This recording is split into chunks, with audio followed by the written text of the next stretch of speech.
자, 부동산 매매나 임대법인을 설립하시면 매달 한 12만원에서 15만원 정도 되는 기장료를 내셔야 되고요. 그리고 또 30만원 이상 되는 세무조정료를 매년 지출을 하셔야 됩니다. 법인 자금을 사용했을 때는 항상 출처를 기록하셔야 되고요. 법인 운영에 맞는 용도로만 사용을 할 수가 있습니다. 그러면 개인 명의로 투자할 때보다 더 번거로운데도 굳이 법인을 설립해서 투자하는 이유가 무엇일까요? 자, 오늘 법인을 직접 운영하는 입장에서 법인 명의 투자의 장점을 낱낱이 알려드리도록 하겠습니다. 안녕하세요, 집샘TV입니다. 부동산 중에 특히 주택에 관련된 많은 규제들이 생겨나고 있습니다. 분양가 상한제나 공시지가 현실화로 인해서 보유세가 상승을 하고요. 또 종합부동산세가 강화되고 있습니다. 또 장기보유 특별공제 혜택이 감소되었고 대출 규제도 강화되는 등 많은 일이 있었습니다. 또한 며칠 전에는 이 기재부에서 법인에 대한 대출 규제를 하겠다고 발표를 했었죠. 10월 1일에. 이에 관련된 내용은 이전 영상을 참고를 해주시면 될 것 같습니다. 자, 어쨌든 부동산을 2개 이상 보유하고 있는 분들에게 가장 큰 영향을 미치는 것은 바로 이 다주택자에 대한 양도소득세 강화 부분입니다. 이 1세대 2주택자인 경우에는 조정대상 지역 내에서 물건을 하나 팔잖아요. 그러면은 이 기본 세율에다가 10%를 더 추가를 내셔야 되고요. 1세대 3주택자 이상인 경우도 있겠죠. 주택을 많이 갖고 계신 분들. 그런 경우에는 조정대상 지역에서 매도를 할 때 기본 세율에다가 20%를 더 얹어서 추가 과세를 하게 되는 거죠. 그러니까 최대 낼 수 있는 세금은요. 2주택자는 최대 52%, 그리고 3주택자는 62%까지 양도소득세를 낼 수 있다는 결론이 나옵니다.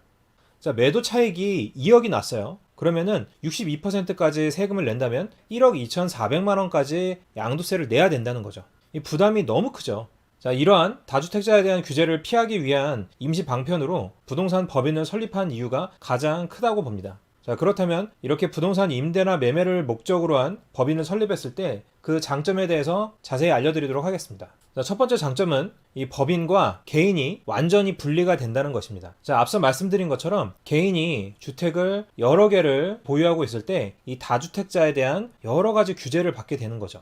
그런데 제가 법인을 설립을 해서 그 회사의 대표이사가 되고, 그리고 이 법인이 부동산을 소유하고 있게 되잖아요. 그러면 이 부동산은 저와는 무관한 부동산이 되는 겁니다. 제가 세운 법인과 저라는 개인이 완전히 다른 인격체라고 생각을 하시면 돼요. 자, 예를 들어서 제가 개인 명의로 4개를 갖고 있어요, 부동산을. 그런데 이것을 조정대상 지역 내에 있는 물건을 팔 때 양도세를 20% 추가 과세를 내야 되죠.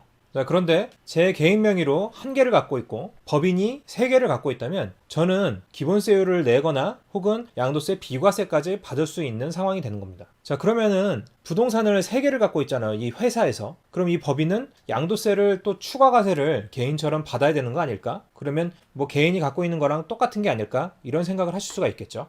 자, 여기에 대한 대답은 두 번째 장점에서 알 수가 있습니다.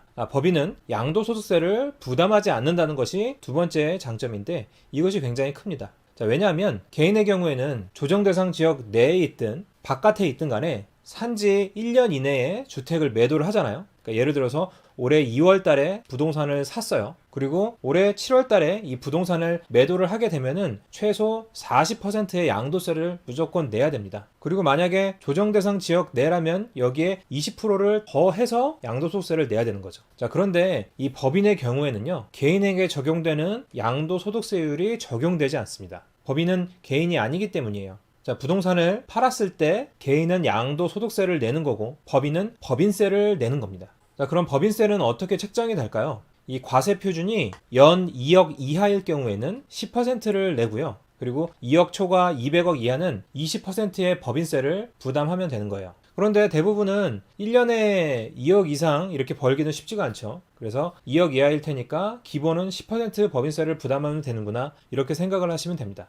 그런데 주택 투자를 할 때는 여기서 끝이 아니에요. 만약 법인이 주택이나 비사업용 토지나 별장 같은 것들을 매도를 하잖아요. 그럴 때는 이 10%의 추가 과세가 더 붙어요. 그러니까 연 2억 이하로 소득이 발생하게 되면 20%다, 이렇게 생각을 하시면 됩니다. 그런데 개인은 1년 이내에 팔았을 때 40%까지 세금이 높아지는데 법인은 아무리 빨리 팔아도 세금이 높아지진 않아요. 다음 법인의 세 번째 장점은 이 필요 경비의 공제 범위가 개인이나 매매 사업자보다 훨씬 넓다는 것입니다. 자, 개인이 부동산을 사서 이 양도소득세에서 공제를 받을 수 있는 그런 필요 경비 처리되는 것이 있는데요. 이게 뭐냐면은 발코니 확장 비용이나 샤시 설치 비용, 보일러 교체 비용, 뭐 엘리베이터 설치 비용 이런 것들이 있습니다.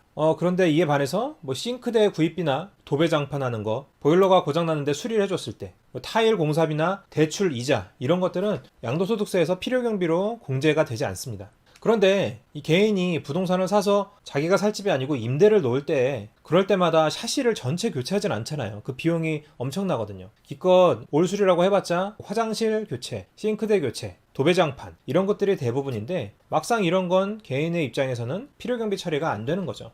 그런데 이에 반해서 법인의 필요경비는 폭이 훨씬 넓습니다. 도배장판비나 뭐 화장실 수리비, 싱크대 교체비 다 포함해서 인테리어 비용 등이 인정이 되는 거고요. 하다못해 직원의 인건비나 비품을 구입한 비용, 그리고 당연히 임대 사업을 하다 보면 돌아다녀야 되니까 차량 유지비나 기름값 이런 것도 됩니다. 하다못해 부동산 대출 이자까지 필요경비로 처리가 되는 거죠. 이 필요경비 부분에서는 법인이 혜택이 훨씬 많다고 보시면 됩니다. 경조사비까지도 포함이 되거든요.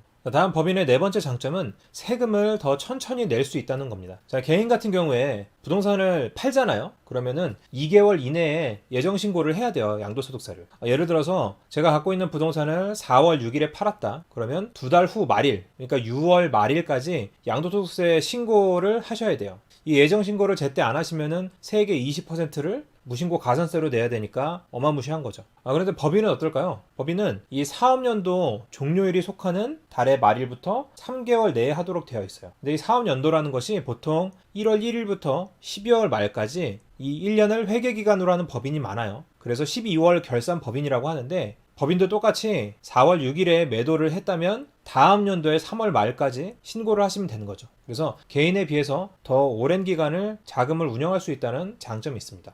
자, 법인의 다섯 번째 장점은 급여를 책정해서 월급을 받으시면 건강보험료를 아낄 수 있다는 것입니다. 기존에 지역가입자로 가입이 된 경우에는 이 보유하고 있는 재산에 따라서 보험료를 납부해야 되기 때문에 부동산을 좀 여러 개 갖고 있다면은 굉장히 많은 보험료를 납부를 하셨어야 돼요. 그런데 법인을 설립하신 후 본인이 직원을 등록해서 급여를 받으신다면 직장 가입자로 바뀌기 때문에 급여를 기준으로 보험료를 납부를 하거든요. 제가 매달 월급을 얼마를 받는지를 기준으로. 그렇기 때문에 보험료를 절감을 할 수가 있습니다. 자, 오늘 이 법인의 장점에 대해서 한번 다시 정리를 해보자면 법인은 개인과 완전히 분리된다. 그리고 법인은 양도소득세 대신 법인세를 낸다. 다음 필요경비의 공제 범위가 개인이나 매매사업자보다 더 넓다. 그리고 세금을 내야 되는 기한이 더 멀다. 건강보험료를 아낄 수 있다. 이러한 장점이 있는 거죠. 자, 그런데 법인 설립에서 운영을 하는데 이런 장점만 있는 건 당연히 아니겠죠. 그래서 다음 시간에는 이런 법인의 단점에 대해서 상세히 알려드리도록 하겠습니다. 자, 오늘 법인 설립에서 운영을 했을 때 이 장점에 대한 내용이 조금이라도 도움이 되셨다면 좋아요와 구독, 알림 설정 부탁드리겠습니다. 감사합니다. 집샘TV였습니다.